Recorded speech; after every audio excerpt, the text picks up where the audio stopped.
Ooh, that's hot. So what? It happens, love. Sorry. Just leave it to one side and we'll use it for potting plants and stuff. Okay, I'm going to be teaching now, though, all right? All right. Good morning, everybody. Sorry, minor domestic issue. Okay, so we have a class period where we can go over any material from what we've covered between now, between the end of exam 2 and start of exam 3 today. So the exam will be opening at 1:30 p.m. this afternoon, and it will be available until tomorrow midnight. You might see that its due date is Sunday, I think. Not for you lot, it isn't. So don't get excited. Sorry, Robert. I can see you're looking sad there. It's so that someone that's away on duty can get back in time and take it. But the availability is only until tomorrow midnight. So, and it will pop up like magic at 1:30 today. What else would I need to tell you? Oh, another thing that's also super important is download the latest version of PowerPoint. What is it? 16, I think. Yeah. PowerPoint 16. Because the order of the slides has changed a little bit. Right. And so in one of the, oh, look at that. I happen to be on an interesting slide. What could that be about, I wonder?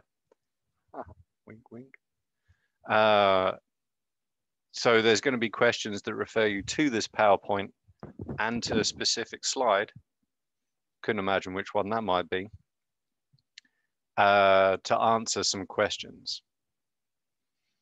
So if you had an existing one, which I'm not 100% sure, I should have uploaded the most recent version beginning of the course, but just in case I didn't, or in case things have moved around in the meantime and I forgot, grab the latest version off of Blackboard before you start the exam. Just so you're not going, oh, what the hell is he talking about? This doesn't make any sense. That will help. Okay, so before we gets to the point where we can, actually, I just also, sorry, getting senile in my old age, we do need to finish translation. So we ended up at going through the elongation video, well worth watching. There's a lot of information in there which will be good to know. In particular, energy that is used during translation, and there's a lot of energy used to make proteins, not just in making the amino acids, but in charging the tRNAs and introducing them to the ribosome and then moving the ribosome along. So have a look at that before you start the exam. It's well worth it, right? And it should also kind of clear up the different steps that are involved, right? So good idea, highly recommended. And so this is really just talking about the different elongation factors, hence the EF, right? I'm not going to be quizzing you on the individual names of these things because I don't think that's a great use of your mental power. But you will need to know the basic mechanism of how the polypeptide chain is extended. Okay, so we'll have time for questions over that later. So as with transcription, there's a beginning, there's a middle, and then there's an end, right? And so there has to be an end to translation. And so if we, do we have it in here? So just a quick question, or more Sure. like an analogy, but whenever in translation, which is the last step, correct? More or less. Whenever the tRNA is binding to the ribosome and the polypeptide chain is Give me forming. just a second. The tRNA does not bind to the ribosome. It enters the ribosome and it binds to the mRNA. Oh, okay. The Actually, mRNA. quick question for you or anybody else. What part of the tRNA binds to the mRNA? Isn't it the leading site? Uh, Or that's the part of the ribosome that it's in. It's in the access site. Are you talking about the anticodons? Or That's exactly what I'm talking about. okay. And so the anticodon sequence is what relative to the codon sequence. So let's say I had codon is CCC. What would the anticodon be? GGG. Correct. Exactly. Good. Just wanted to, I'll type that up as well, just for And then whenever those polypeptide chains start building up together, that's usually due to the codons being done and left, and then another set of codons follows the next set of bases, and then pushes the polypeptide chain up. Kind of. I think you've got the general idea, but the specifics are a little bit different. So I'm going to actually draw this on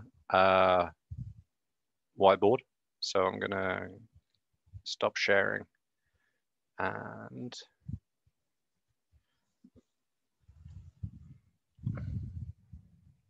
bring this up like so. Because it's a lot easier to draw it than it is to describe it. So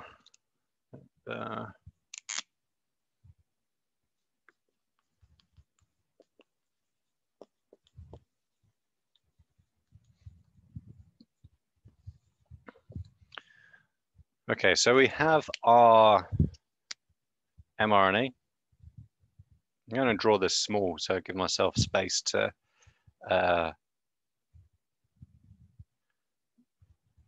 fit everything in.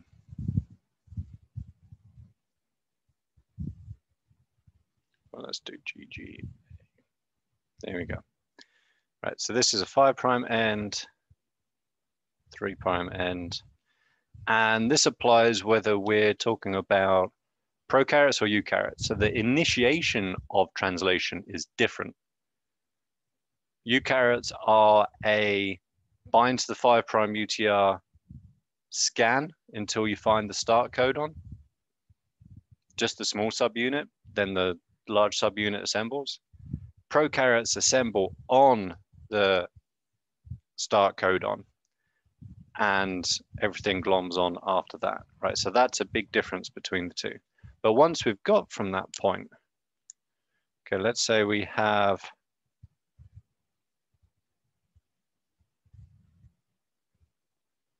basically it's going to look something like this.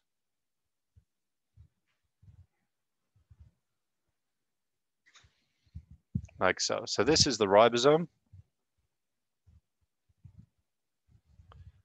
This is the Environmental Protection Agency. It's actually more like APE because that's the direction in which things happen. And in here, we have our, going to draw a kind of small and entirely not what it looks like in real life. What do you want, trouble? She's scared of the lawnmower. My wife's mowing the lawn. Okay, so just to kind of get that a little bit closer. Right, so this is after initiation has finished, but before the next amino acid is added. Okay, so with the aid of some elongation factors and some GTP, tRNA for whatever this is, which is, what's CCC? Actually, it doesn't matter. Let's save some time. You can figure that out later. Right. That tRNA comes in.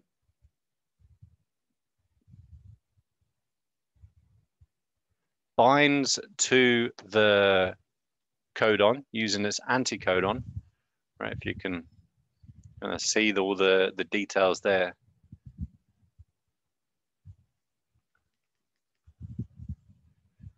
And brings in an amino acid. That makes sense? Yes.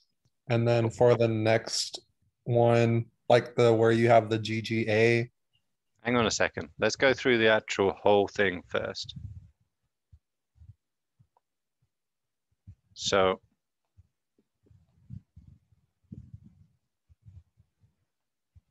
I'm not very good at filling in arrows. Next step is this amino acid, methionine, gets removed from its tRNA. So we're just going to draw this up basic wise.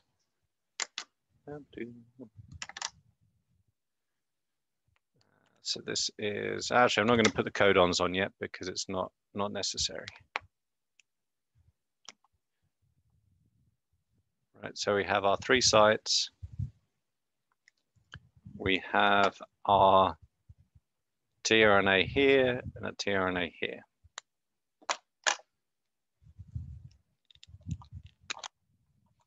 We have our amino acid here, and now this amino acid is held up like so. So tRNA enters.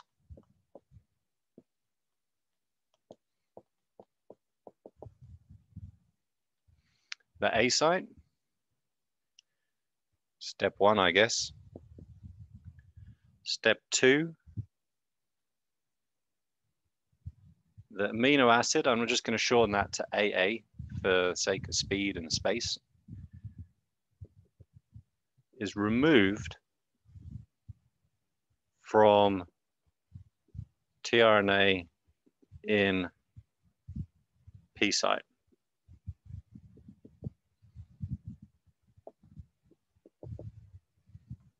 And the P actually stands for peptidyl transferase, right?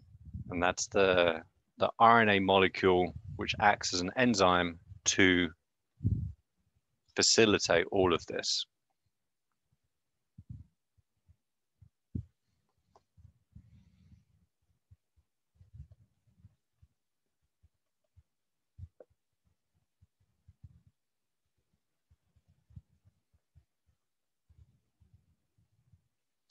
All right, making sense so far?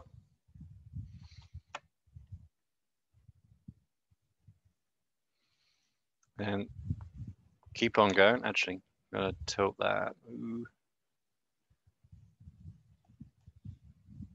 There we go.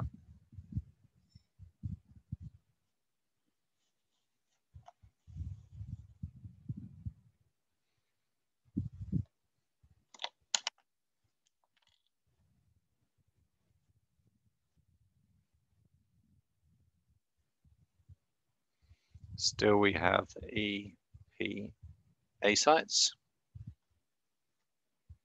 Move that back a touch.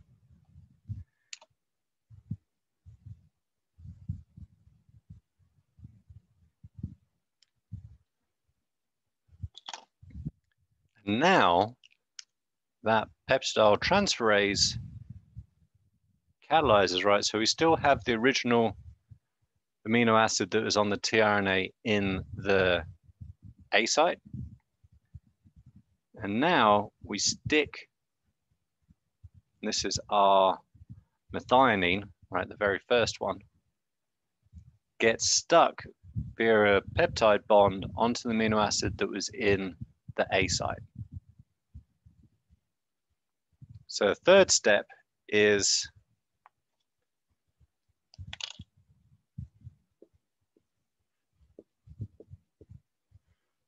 A is transferred, is that 2 R's, I think, to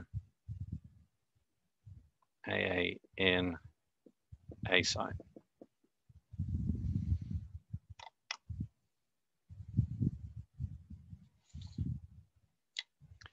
And then the very last step is we now have a uncharged or discharged tRNA in the P site, and we have a tRNA which has 2 amino acids on it in the A site.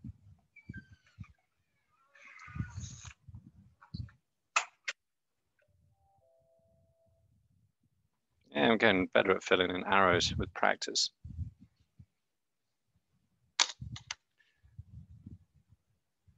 Now I'm going to actually write back the codons. Sorry, it's a little bit tilted. Let's see if we can get there.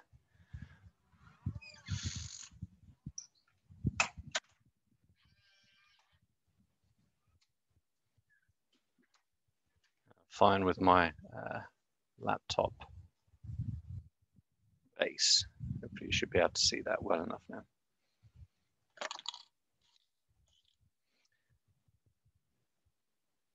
Right. And so remember, up here, the ribosome P site is over the start codon.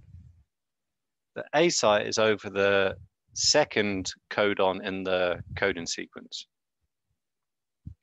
Now what's going to happen is using GTP, this whole caboodle, right? The ribosome translocates one codon that away.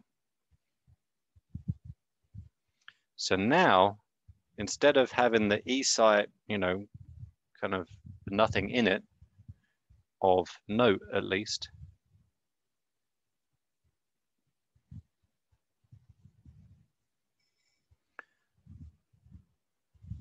so the ribosome moves one codon. Here's the EPA. Always think of Rick Perry whenever I say that, after he forgot to name the agency that he wanted to get rid of if he became president. So we still have a tRNA in the E site, right? Doesn't have any amino acid on it. We have from over here the tRNA that has 2 amino acids on it.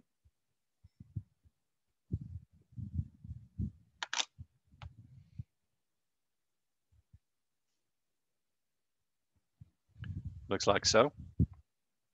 And now we repeat the next step where a tRNA enters. So this is step 4.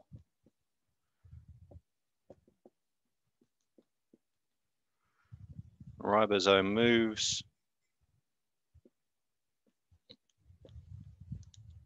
one codon. And now we get another tRNA which matches. So this is going to have CCU. Oh, that's a terrible job there. Let's do that again.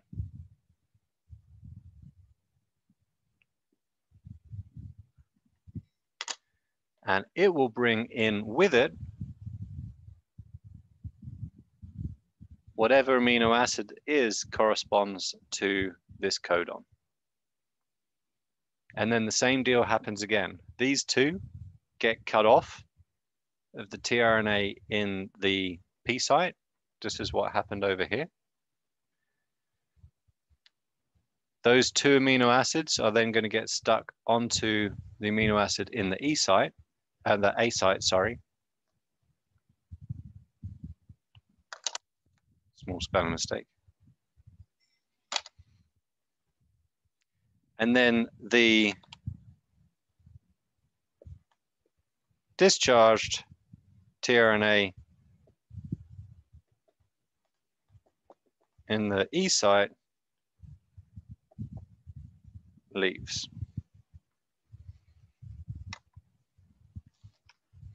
So that, I gotta stretch my leg out, is elongation.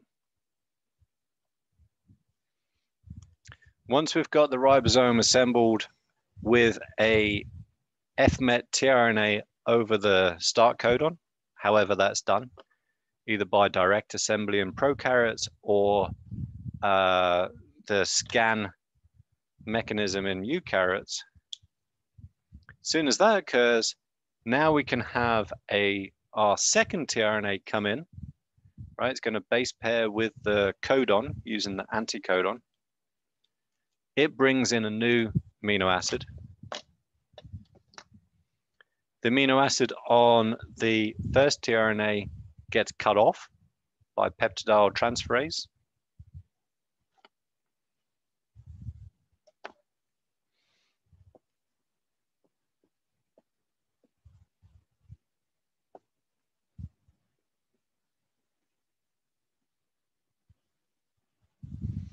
That's what does the job there. The E site is where, yeah, kind of. The P site is where the amino acids are cleaved, or the amino acid chain, right, depending on what point we're talking about, is cleaved from the tRNA that's in the P site. That amino acid or the amino acid chain then gets transferred onto the amino acid in the A site. Yeah, so everything goes through this way. And then at the end, the discharged tRNA leaves from the E site.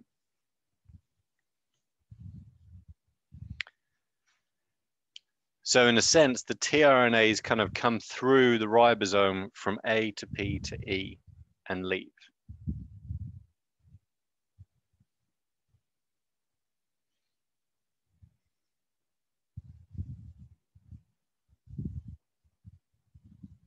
Did that help clear things up, Adam? Cool. I mean, there's a lot of moving parts, but it's not too tricky once you get the sense of it.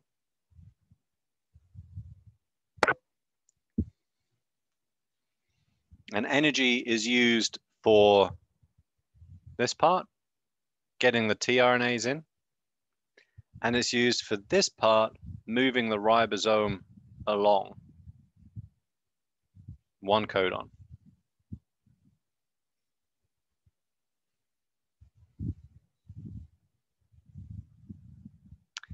For these two events, yes, it's GTP. For adding, so Adam's question was, what energy is being used? So you use 1 GTP to bring in the tRNA, use 1 GTP to move the ribosome along one codon, and use 1 ATP to charge the discharged tRNA with the appropriate amino acid. So in total, adding 1 amino acid takes 3 units of energy, 1 ATP and 2 GTP.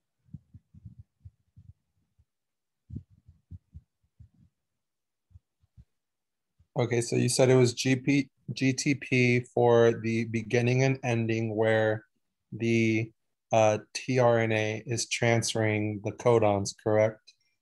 When the tRNA comes in and when the ribosome moves, each one of those takes 1 GTP each.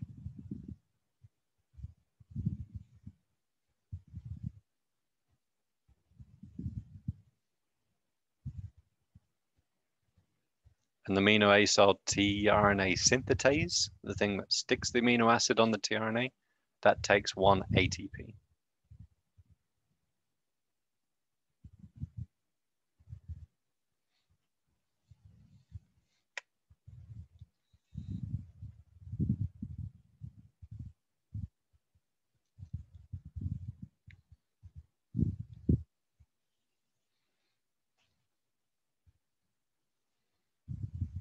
Yeah, let me get that.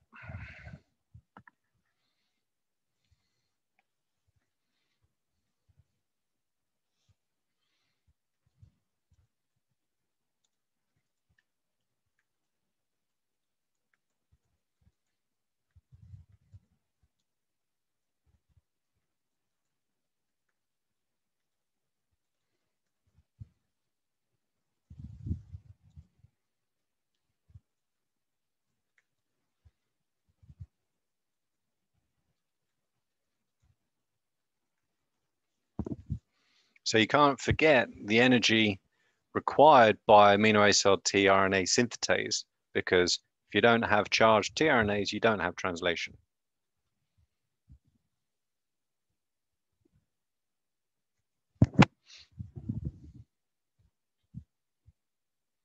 Any more questions on elongation while we have it up?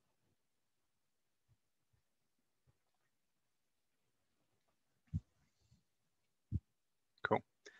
Okay, so obviously everything has to come to an end, and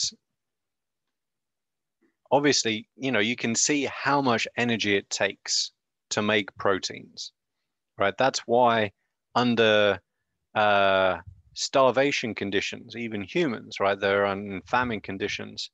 You don't make more protein, right? You actually consume protein as an energy source, right? That's why people start wasting away, right? Their muscle mass decreases when you restrict energy intake. And so we have to stop this process at a very defined point. Also, pardon me, not just is translation expensive, but also you don't want the 3' UTR translated, because you don't want some random bit of polypeptide stuck on the end of your protein. It might stop it working properly. And so the end point of the protein is always denoted by a stop codon, right? That's UAA, UAG, or UGA. And these, scroll down to the codon usage table here. You can see them just here. These do not correspond to a tRNA, right? There is no tRNA that recognizes the stop codon. So it causes the ribosome to pause, right? Because there's no way to move things along. There's nothing to transfer the polypeptide to, right? So that's usually done to the tRNA and the amino acid that's in the A site. And so if you don't have anything there, come on, chat, where are you? You can't continue. Oh, good question. All right, so I'll tell you now, there will be questions on, I'll ask you to translate a short sequence of mRNA. So I haven't actually gone through this yet. We'll get to it. But I'll give you an RNA sequence, and I want you to pick what's the correct amino acid sequence. Right, so that would be a question that I always ask, right? Because I want you to understand what this means in terms of translation. Almost always I'm going to ask you a question or two about the anticodon, right? Because that's an important thing to get as well, right? How that works. So, I'll give you an anticodon. Let's say, here you go.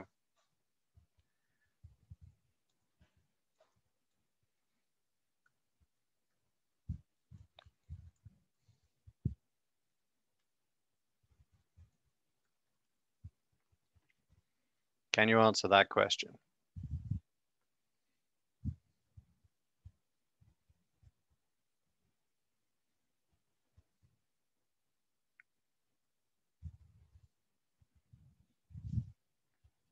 Good questions to ask, Adam.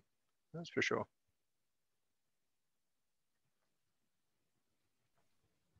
Would it be the or I don't know what, I can't remember what the name is. I know that there are certain names for them, but is it GAU or GAG? So gluten or something GLU. like That's right. I'm not going to expect you to remember the names. Don't worry about that. So that stands for glutamic acid. Okay. So GAG. Yeah, exactly.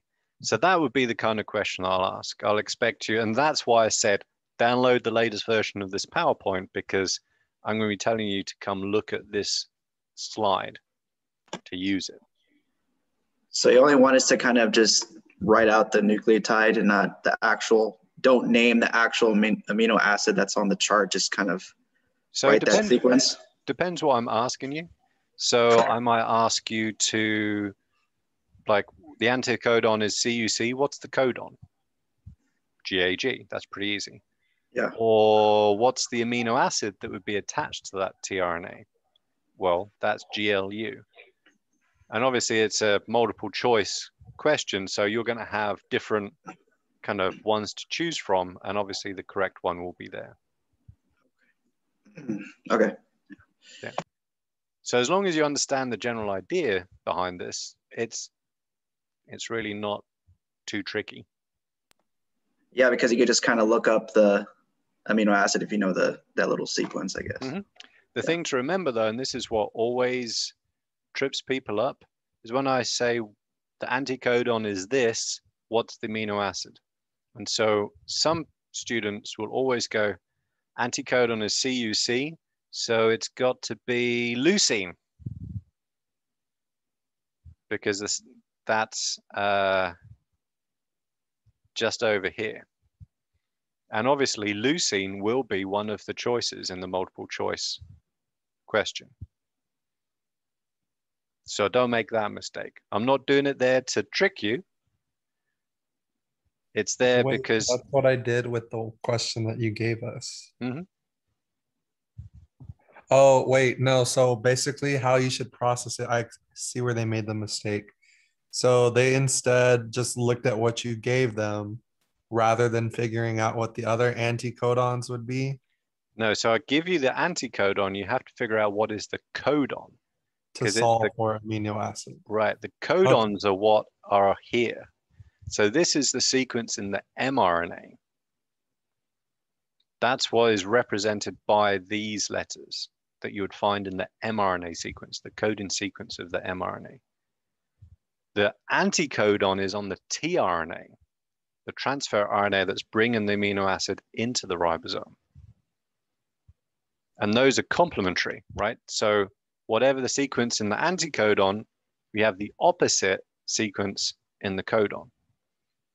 And there could possibly be a question like that to where you're just asking for it, vice versa. There's guaranteed to be a question. Guaranteed. Okay. Yeah, cross my heart and hope to die. Actually, I know there is because I did the exam last night. There'll probably be more than one, not necessarily the same kind of question, but different aspects of this.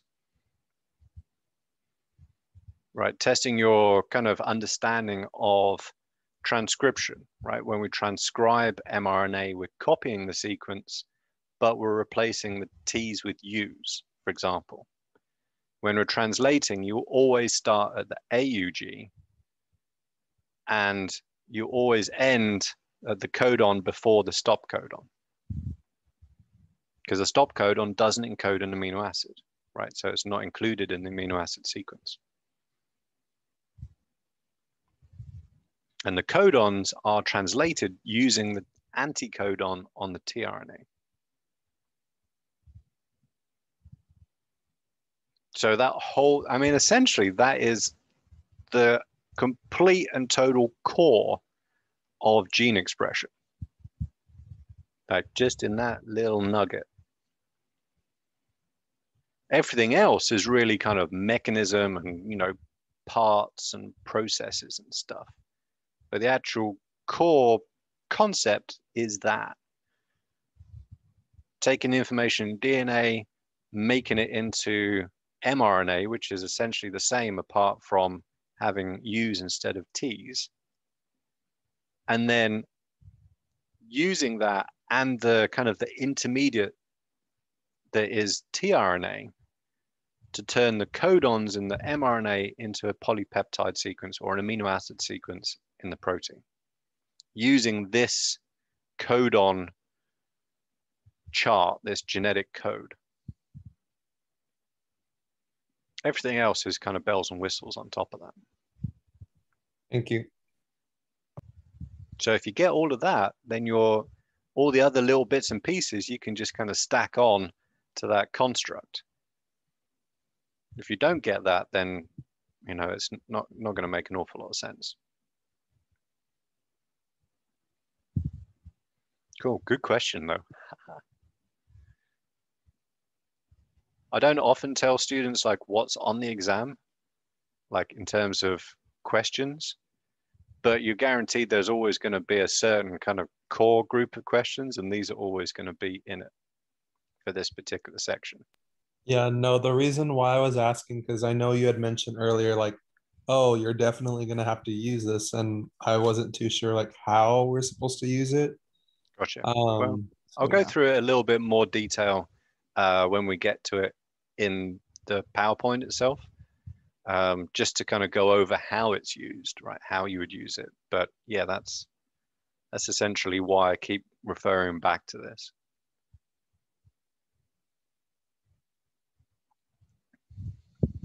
We are the favorites. All right. So we need to stop this process, right? And the way we stop it is with the stop codon, not start codon, that starts it, stop codon, and what's called a release factor. And so the release factor essentially finds a paused ribosome, right? So that ribosome is going to be paused with the A site over a stop codon, which if you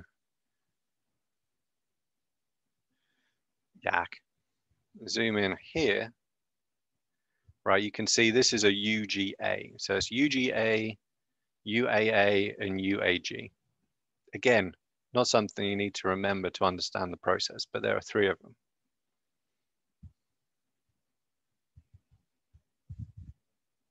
And so when that occurs, right, you've got the ribosome with the A site over a stop codon, then the release factor comes in and does a couple of different things. One, it uses GTP to kick the polypeptide chain off of this tRNA. So remember that the polypeptide chain is always pulled off of the tRNA in the P site and is added to the tRNA in the A site. Ribosome moves one codon along. So this polypeptide chain was attached to this tRNA in the P site. The release factor catalyzes the release, hence release factor, right, of the polypeptide chain, and also causes the whole caboodle to fall apart. So it causes the ribosome to dissociate, the tRNAs to fall off, the release factor to leave. And those components then can start again. So the tRNAs will then get recharged by the amino acid tRNA synthetases. The small subunit will then go find another start codon, and the large subunit will then assemble on top of that.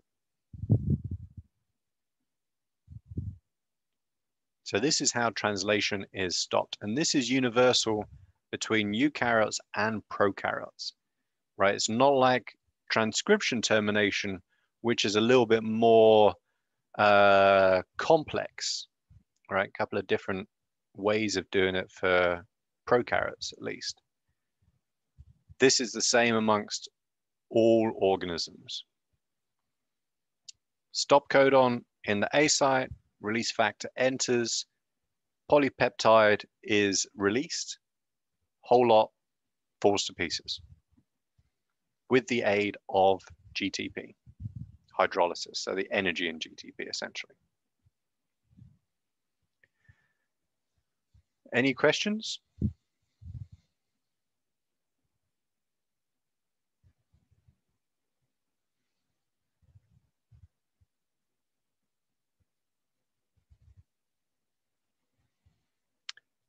Okay, Adam. tRNA has an anticodon that consists of 3 bases.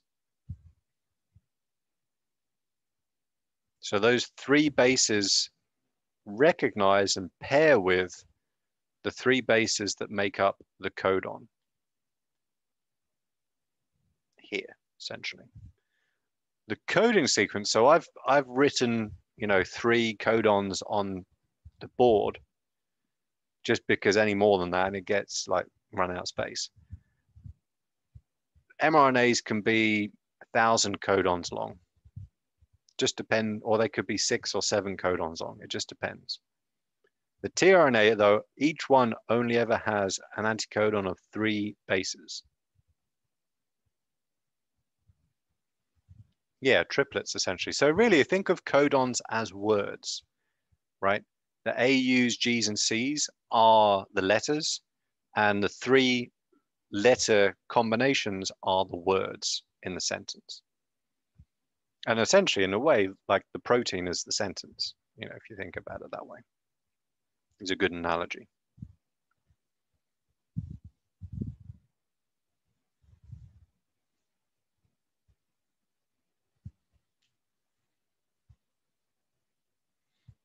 No worries. Good questions. So one of the kind of misconceptions in a way is that this is like a unitary deal, right? You have an mRNA, that mRNA is translated, you make a protein, right?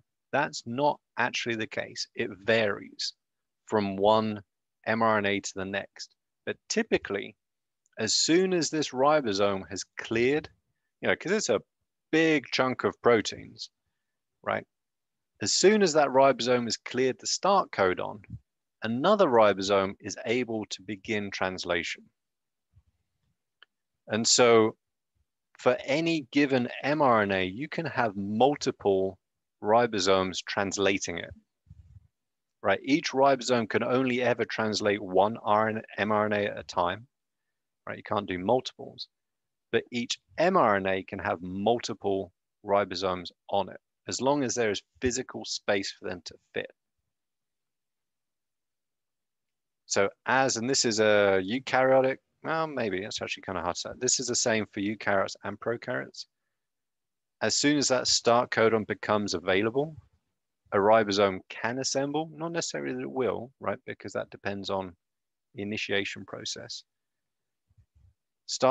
The ribosome can assemble and then proceed to translate even as other ribosomes are also translating or finishing translation of that mRNA.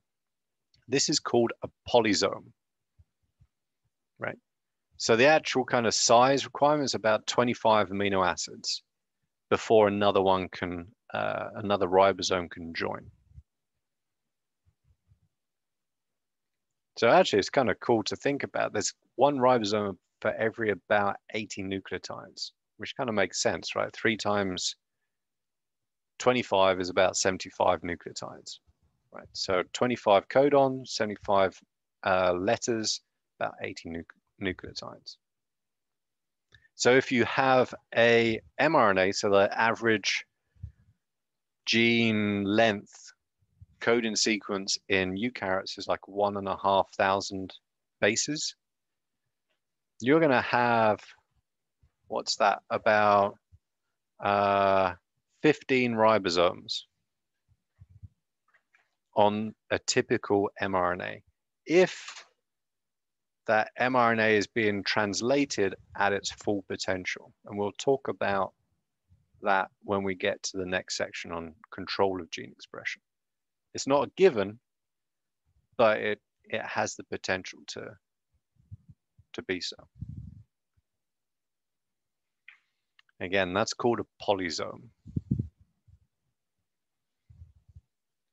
And if you think about it, it makes sense because, let's say you just had a heavy meal, blood sugar's gone up, your pancreas has released a whole load of insulin. Sorry, looking at my dog scratching itself.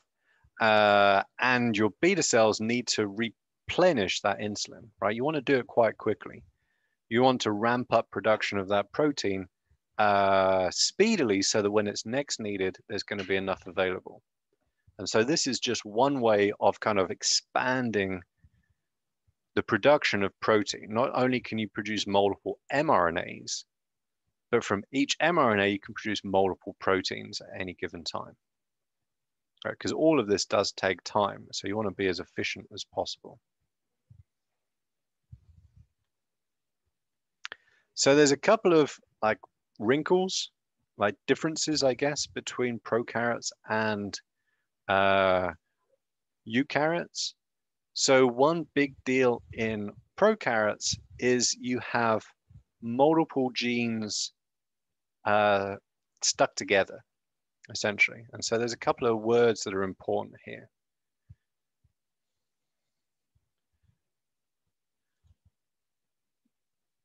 Doo-doo-doo.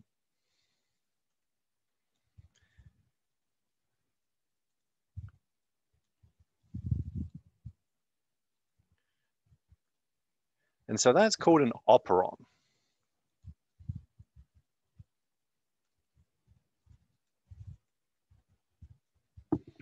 And what that does is it allows you to control the expression of multiple genes at the same time. Say they're all involved in the same process. Right?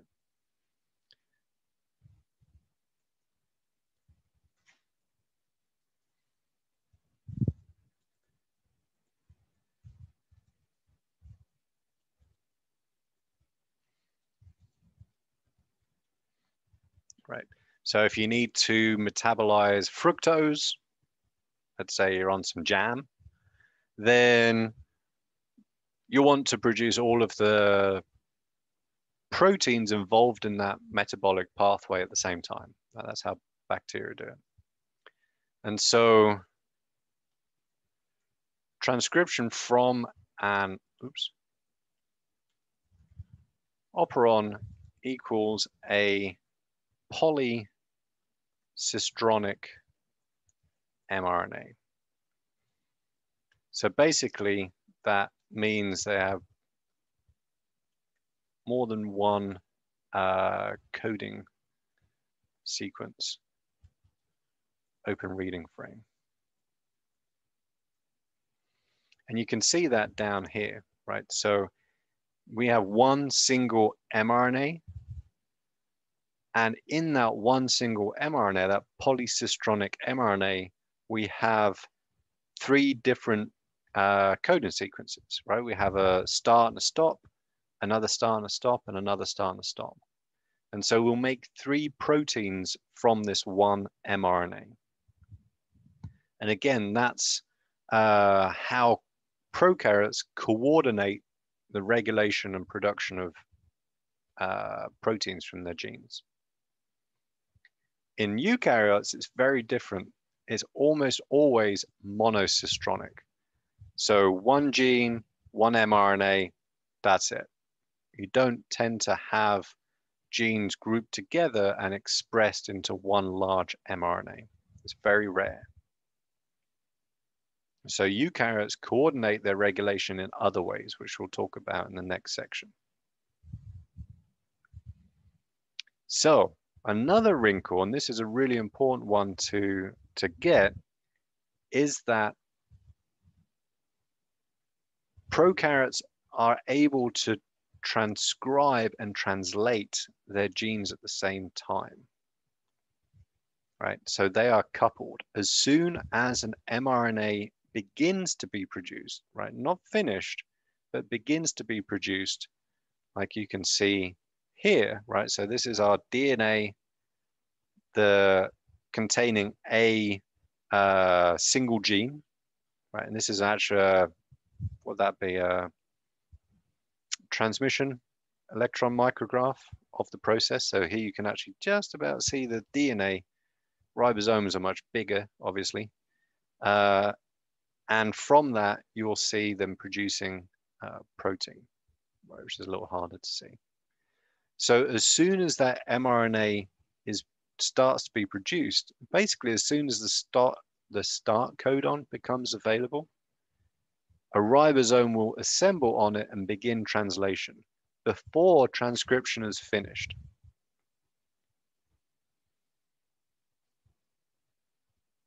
And that's possible because in prokaryotes, you have everything in the same place. So transcription and translation occur in the same compartment.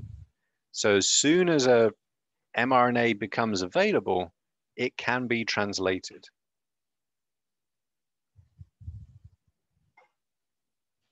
And so you can actually have multiple mRNAs being produced from the same gene, being translated by multiple ribosomes to make a ton of protein. Right, and bacteria are basically constantly engaged in an arms race with all the bacteria and other things around them. And so it's really important for them to be able to take advantage of anything that they can find. You snooze, you lose in the bacterial world.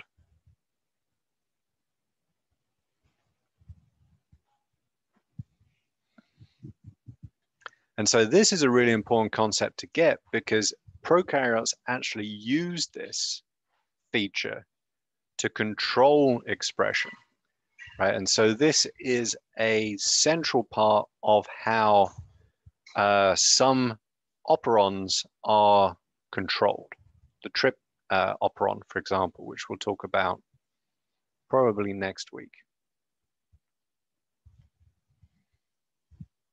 And so this is a really important part of the regulation of gene expression as well, not just a kind of curiosity. Whereas in eukaryotes, these processes are separated both in space and time. DNA is transcribed in one compartment, the nucleus. mRNA is translated in another compartment, the cytoplasm or the rough endoplasmic reticulum.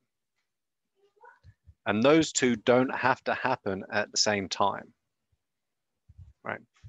Partly because, you know, one has to get from one place to another, but partly because they just don't have to be.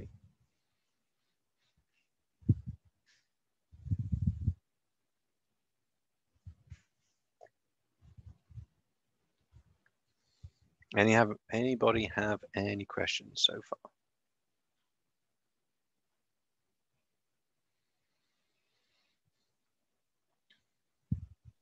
Just another question. So this will be on the exam for this week. Oh yeah. Okay. Everything up until and including slide 40 is fair game. But that was also why the exam's open until tomorrow midnight. So it gives you time to kind of process this, go back through it, ask me questions as well, right? Because I'm going to be available until, I mean, maybe not midnight Friday night. I'm probably going to be watching a film with the family. But certainly until kind of tomorrow afternoon, you can ask me questions. I can help you figure stuff out.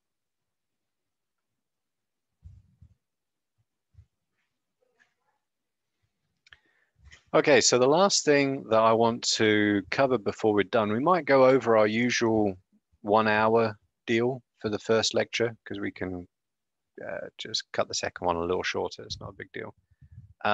It's really talking about the genetic code. And so the big deal about the genetic code is something called degeneracy and wobble. Wobble.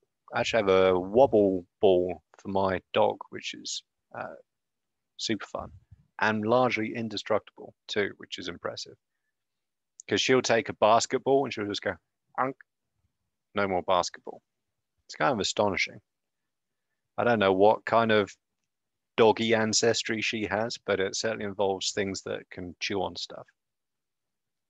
Anyway, so wobble and degeneracy are things that we need to talk about. And so they kind of are intertwined, right? Really, how can I put this? Okay, let's put it this way. There are more. Okay, so let's start from the very, very basic principles. One codon equals one amino acid. That's a like hard and fast rule. If you have an AUG, you have methionine. You never have serine, right? And so on and so forth. Right, I think, what is it? AAA is lysine. AAA, yeah, there you go. Got a good memory. You know, it's never glutamine, for example. So that's an absolute. However, there are more codons than amino acids. So you can have up to 6. I think there's only one amino acid that's encoded by 6 different codons. I'd have to check. 6 codons coding for the same amino acid. And that is what we mean by degeneracy. Degeneracy.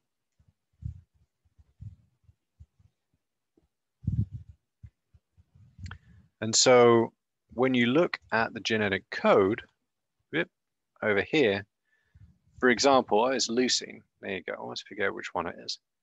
Leucine can be encoded by 6 different possible codons. Leucine's a bit of an oddity. Usually it's a maximum of 4. So if you have a CUU, CUC, CUA, CUG, you'll have leucine. Similarly, oh, serine's the other one. There you go. Let's not talk about serine. It's a little bit more complicated. Proline, as long as you have a C and a C for the first and second letters of the codon, you'll have proline. So that's called degeneracy. It means there's more than one way to get a given amino acid. There's only 2 amino acids that are encoded by one codon. That's methionine and tryptophan over here. All the others have at least 2 different codons. Maybe tryptophan was at the end of the queue and kind of got left out when codons were being handed out. I don't know. Okay, so that's what we mean by degeneracy. But we don't have as many tRNAs as there are codons.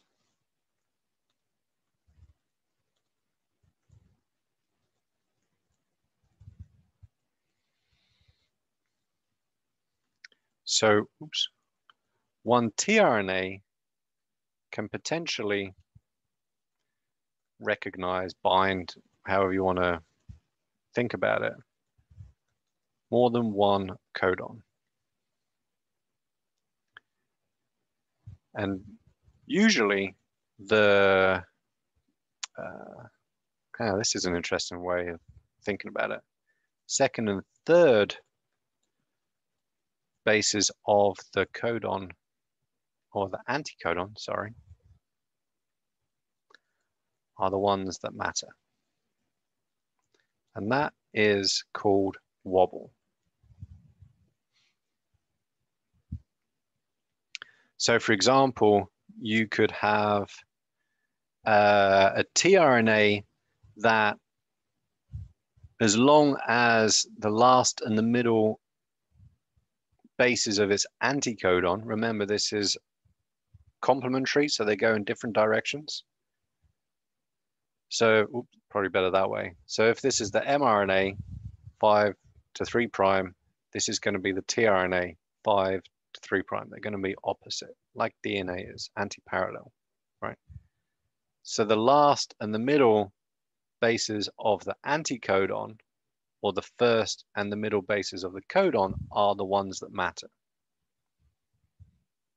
So there will be a tRNA which is, as long as it finds a U and a U, or it essentially has a G and a G as its second and third bases in its anticodon, as long as it has that, it will bind to the codons for phenylalanine, PHE. Oh, in most cases, Robert, The only exceptions are methionine and tryptophan.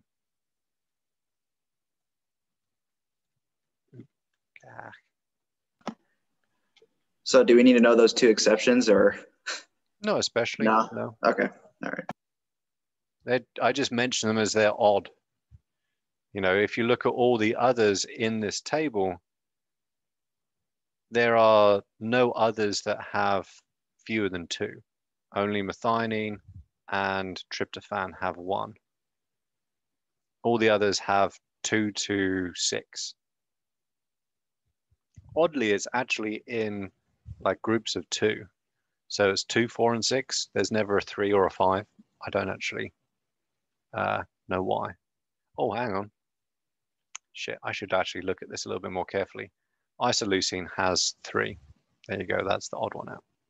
But again, I don't want you to worry about the details in here. I want you to be able to use this to figure stuff out, because I can't remember what codes for what. The only ones I can ever remember are methionine and lysine. And I don't even know why I remember lysine. I just do. Oh, and the stop codons, obviously.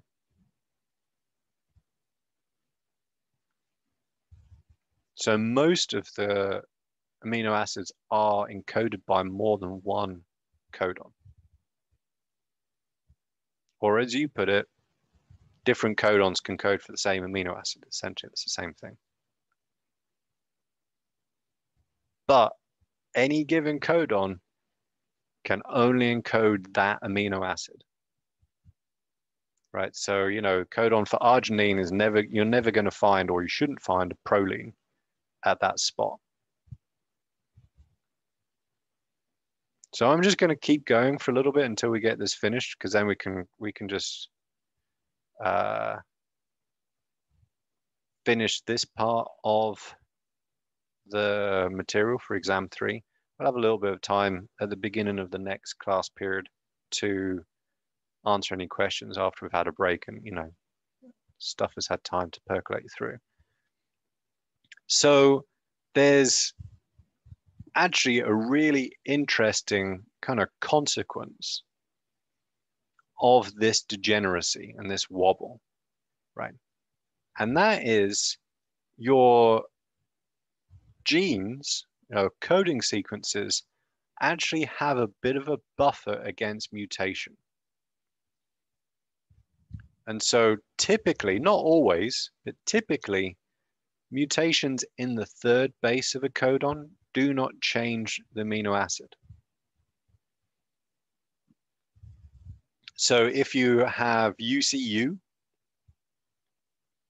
and you have a mutation in the 3rd base, you have exactly the same amino acid in the protein.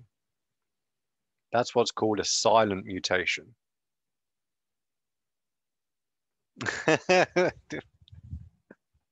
The tRNAs are doing the wobble dance, if I was to be a pedantic, unfunny professor. mRNA is just lying there, in a sense, in the mRNA. It's the tRNAs that are kind of dancing around on top of it.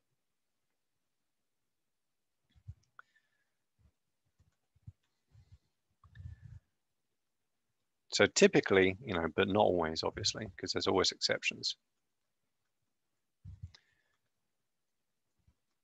Mutations in the 3rd base of a codon don't change the amino acid sequence. And those are called silent mutations. Now, if you had, so here, for example, if we're looking at the box at the top left, right? If you had a mutation, if you had UUU, right, which encodes phenylalanine, and that 3rd base gets changed to a C, that mutation would be silent. It wouldn't change anything. Now, if that instead changed to an A, now you're going to get a leucine in that polypeptide where you should get a phenylalanine.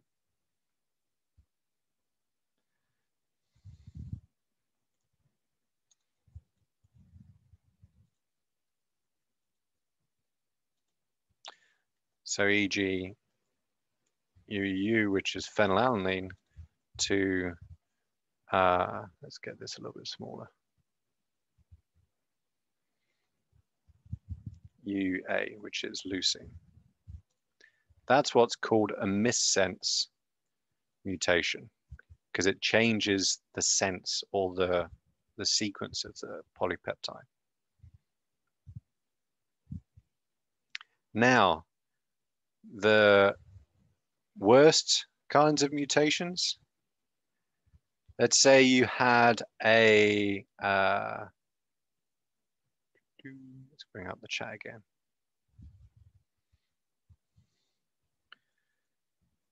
Actually, I'm going to ask you this. Here you go. This will show, give you practice on this. And that's if you had UAU, which is tyrosine, and the third base was changed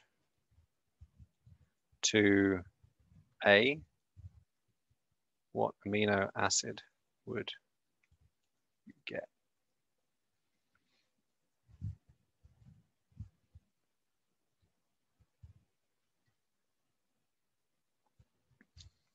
Trick question.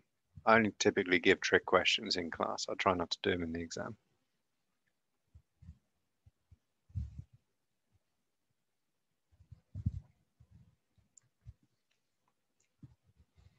So what amino acid would you get looking at that codon table?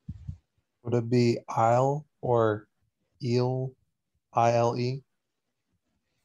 Or yeah.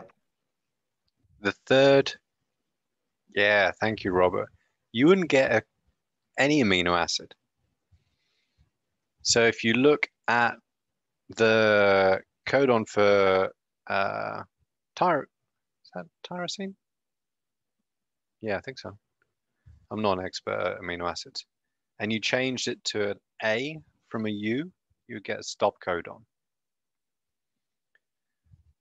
I think I just didn't read your question carefully.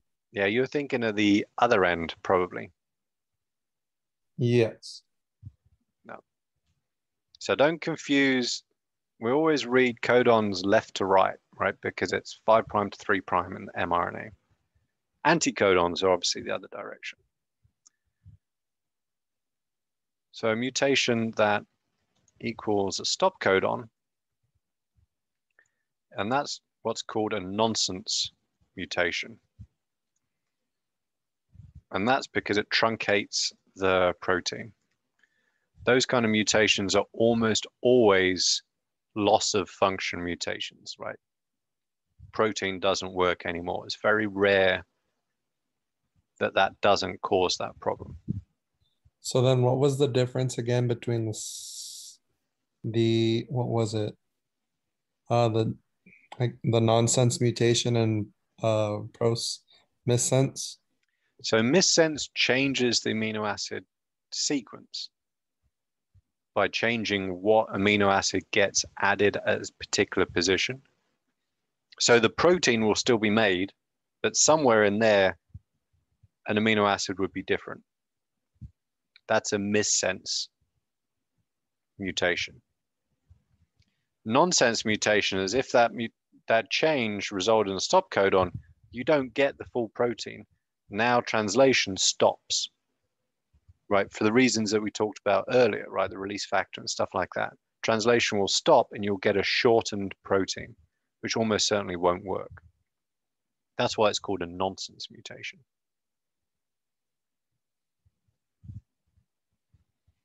Yeah, and those are what I like to call them catastrophic mutations, because game over for protein function is just not going to work.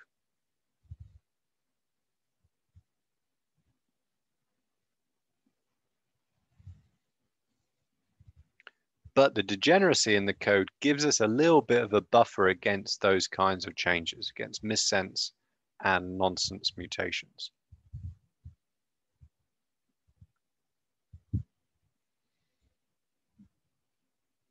And so this is also a kind of a neat way of looking at what we call the reading frame. So the reading frame is always designated, delineated, I don't know what the right word would be, starts at the start codon. So if you think about your mRNA sequence, if you plonked down a ribosome in the middle of that coding sequence, how would it know what the right frame is? Because you have three possible frames, right? Because you have three possible nucleotide kind of combinations and triplets. And so the only way the ribosome knows what the right frame is, like which of those three possible frames that there are, is the start codon. So essentially it goes, oh, there's a start codon. Every three letters after that equals a codon. Because there's nothing in mRNA which says, hang on, we're going to just divvy this up into groups of three. Right? It's not like there's an extra big space between one codon and another. It's just a series of letters. So the ribosome knows because the start codon tells it, here's the first word, therefore the second word must be the three letters after that. The third word must be three letters after that, and so on and so on and so forth. So any mutations that remove or add one or two bases change that reading frame completely.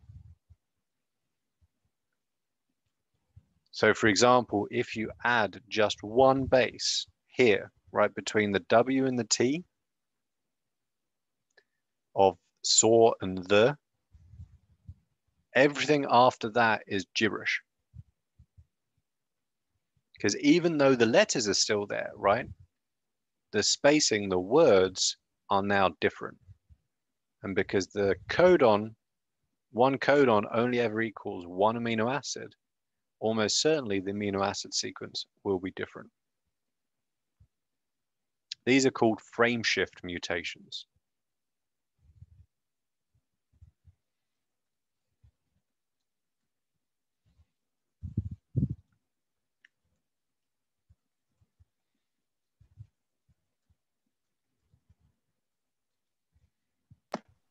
So does the Waddle effect supposed to help reduce these mutations that you're talking about? The wobble effect, well, really the degeneracy of the genetic code reduces the impact of base changes. It will not protect against base insertions or deletions. And does it affect the mRNA or the T, or does it change? Okay, hold on, because I have to think of it, because the mRNA goes from 5' to 3'. So then the tRNA would go from 3' to 5', right? As the anticodons and the codons kind of exchange nucleotides and stuff. Mm-hmm. So does it affect? Okay, so does it affect the first nucleotide in the tRNA, or does it affect the third nucleotide in the mRNA? Does it change that, or which one does it change? Give me just a second. I'll finish this Okay, what yeah, I was sure. typing up, and I'll answer that. Okay.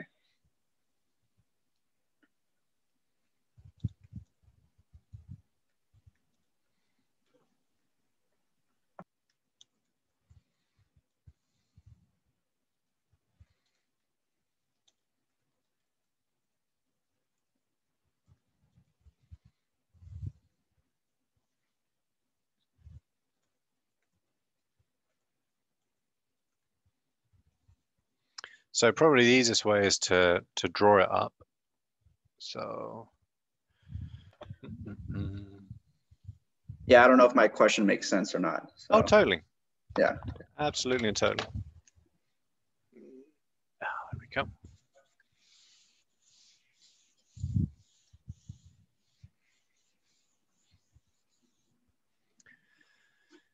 So essentially, it's important to distinguish between degeneracy and wobble. Degeneracy is simply that multiple codons can equal the same amino acid. Right, so that's our buffer against mutation. Wobble is how we get away with having fewer tRNAs than we have codons. So if you think about it, we would have to have, shoot, what would it be, 61 different tRNAs to recognize all of the codons. But we don't. We have much fewer than that. I actually don't know how many, to be honest. And we managed, it's kind of like an efficiency deal. We managed to do that by Wobble. And so essentially, let's just use some crap. I actually have to use some real examples because I don't want to give you wrong information. Oh, okay, let's use phenylalanine again then. That's always easy.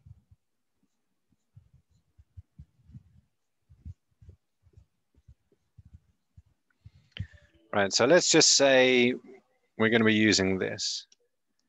And so we have, and this is 5', 3'. So all of these equals phenylalanine.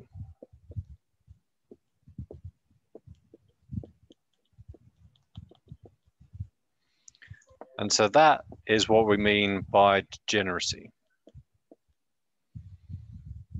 Right. Mm-hmm. So, you know, we have multiple options for the same thing. Multiple words mean combination of letters of the same word in a sense.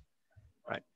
Wobble is really about how we, and this is going to be, wouldn't worry actually too much about this, but it goes 5' to 3'.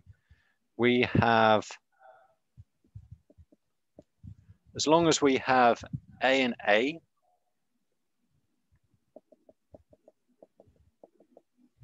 it will fit. So it might be AA or GAA, mm-hmm. right, as the anticodon.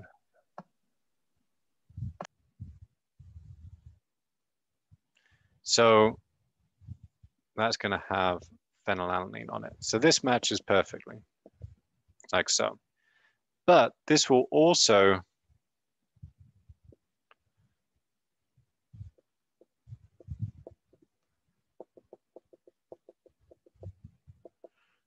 kind of match there.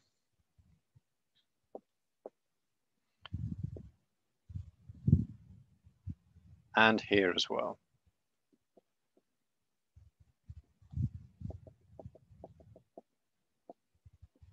Like that.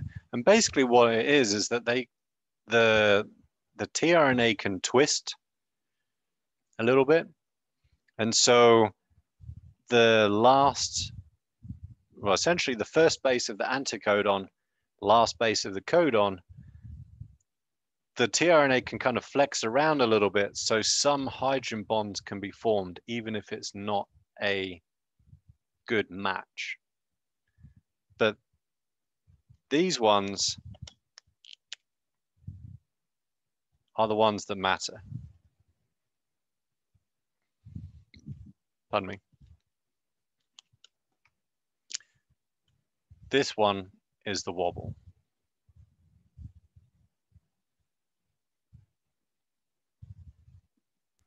So it's the pair of those nucleotides, not just the one on the tRNA or the mRNA, or would correct. So basically what it means is that you can have, so this tRNA has the same anticodon. Mm-hmm. It's essentially it's GAA, but we typically write it in the same direction, AAG.